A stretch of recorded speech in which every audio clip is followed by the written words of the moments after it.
मज़ारी साबिक deputy speaker Punjab assembly, जिनको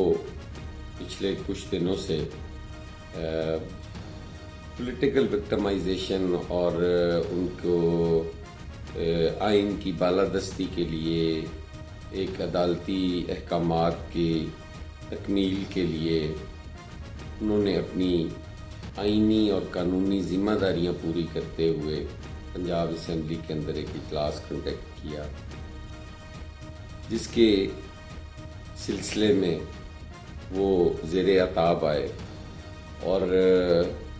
उन पे झूठे और मनगढ़ंत जो मुकदमात हैं एंटी करप्शन में वो बनाए गए और फिर उनको गिरफ्तार किया गया। ये दरअसल तो कंटिन्यूटी है पिछले 4 साल की, जो मुल्क के अंदर जो पॉलिटिकल विक्टिमाइजेशन हुई, जिस तरीके से सियासतदानों को एक मंसूबे के तहत एक निज़ाम की तब्दीली के लिए, एक वफाकी पार्लिमानी निज़ाम को ख़त्म करने की राह हमवार करने के लिए जो पॉलिटिकल विक्टिमाइजेशन होती आ रही थी, वो दोस्त मोहम्मद मज़ारी भी उसकी भेंट चढ़े।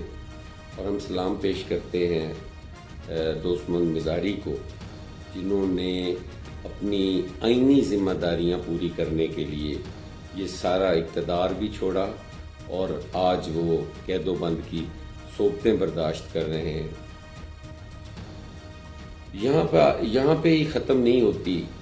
आप ज़रा आगे देखें कि दोस्त मोहम्मद मज़ारी के साथ अच्छा रवैया रखने पर एक डायरेक्टर एंटी करप्शन को भी आज इंतकाम का निशाना बनाया गया और उनके खिलाफ FIR दर्ज की गई कि इन्होंने हवालात से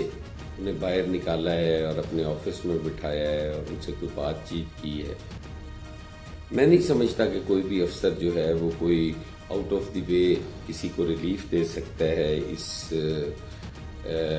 फाशिज्म की गवर्नमेंट के अंदर और फाशिस्ट हुकूमत के होते हुए। लेकिन इंसान चूँकि इंसान है और वो अगर कोई जानता भी हो कि ये आदमी महज एक इंतकामी कार्रवाई का निशाना बन रहा है, अगर उससे किसी ने कोई 2 बोल अच्छे बोल भी लिए हैं तो वो कोई इतना बड़ा जुर्म नहीं है।